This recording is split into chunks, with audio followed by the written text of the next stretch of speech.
I'm often told a good bit by people that they pray for our deputies, pray for their safety every single day. I'm standing here telling you that those prayers were answered about 5:30 this morning. Um, the prayers were answered when God put his shield around one of our deputies, Deputy Shannon House, and protected him from being killed.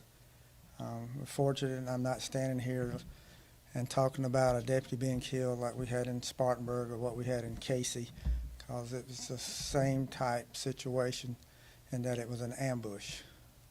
Around 5:30 this morning, our 911 dispatch gets two calls from a male that's saying that he heard a woman being attacked and screaming for help, and gave dispatch an address.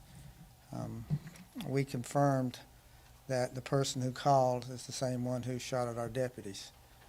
We did that later on in our investigation, but we were told that a woman's being attacked, so 3 deputies responded to the location in Carriage Oaks subdivision. One thing that they did, I think, that really helped protect them is they did something very tactically, something that they've taught by us in our training division on how to approach a house and what to do. And I'm not going to go in details about it because I don't want everybody to know, but something that they did, I think, helped save their lives this morning.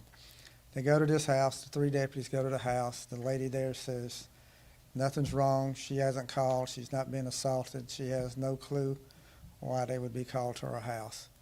The deputies are en route walking back to their vehicles. Deputy Shannon House is in the first vehicle. He gets in his vehicle and goes to drive off. As he drives past the house that they were just on the call, he starts taking gunfire.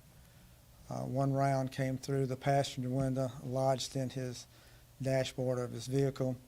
The glass from that impact hit him in the face, got in his eyes. He was able to do a very quick U-turn and get out of there as he was calling for help. The other 2 deputies had not even got to in their vehicle yet, and they heard the gunfire. This was multiple shots. I will say there was more than 15 shots that were fired. At that time, the deputies called for assistance, so the deputies started arriving.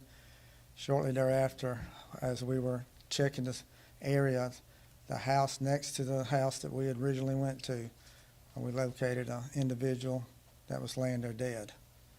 He was in full tactical gear. He also had an assault rifle with him. We believe at this time that he possibly committed suicide. Our deputies never fired. They never had a chance to fire. They never saw anybody to even shoot at. All they knew that bullets were flying and our vehicle had been struck. The 25-year-old that we believe that did this is Frederick Westfall. His parents were at the scene. His parents were in the house, heard the shooting also. Why? I don't know. I don't know if we'll ever know or why that he did it. I just know that our deputy was protected this morning, all 3 of them, and particularly Deputy Shannon House, who's been with us about a year, started about a year ago, but he had prior experience in the military and also as a police officer at Fort Jackson. He was checked out at the hospital. They were able to remove the glass from him. He didn't. His eyes are going to be okay.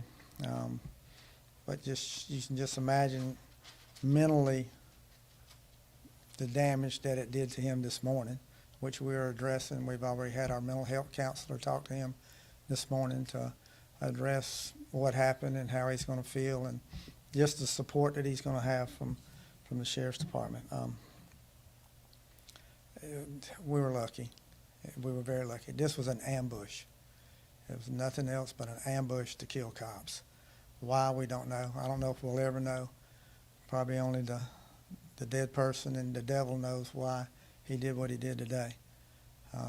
No indication of previous encounters with law enforcement with this individual. This investigation is going on. We're still processing scenes. Still got to process our vehicle, remove the bullet. There was, again, numerous shots fired. We have to try to find and trace where all those bullets went. We were just lucky. Just lucky through the grace of God that we're not standing here with a black band on my badge.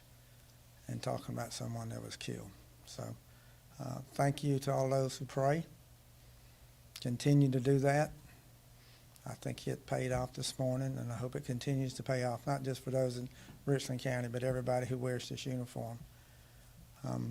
There's people in our community, there's people throughout the United States, for some reason, just don't like individuals who wear this badge.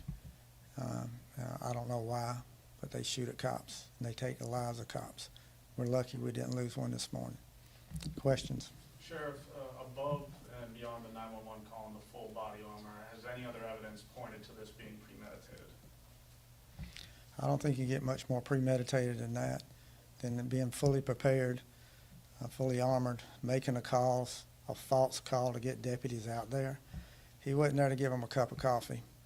He was there to shoot at them and kill them. Sheriff, is it too early to know if that weapon he used was legally purchased? It's too early. We hadn't traced that back yet. But he was old enough to buy a gun. He's 25 years old. Haven't seen anything yet that would prevent him from buying a gun. It's not the gun. It's the person that pulls the trigger. He was the one who set this ambush up. He's the one who had it in his mind that he was going to kill cops this morning. Again, we're just lucky he wasn't successful.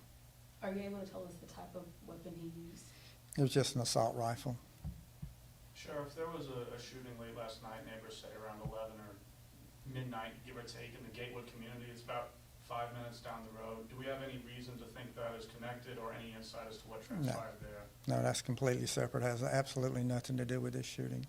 It's entirely different. Again, we're lucky. We know at least one round struck our deputy's car, and that's what shattered the passenger side window and lodged into the dashboard.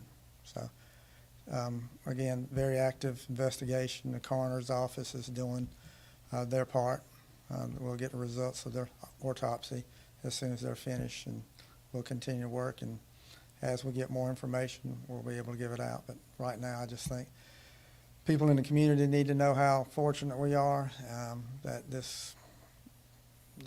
we didn't lose any good guys, that the good guys survived this morning. So, thank y'all.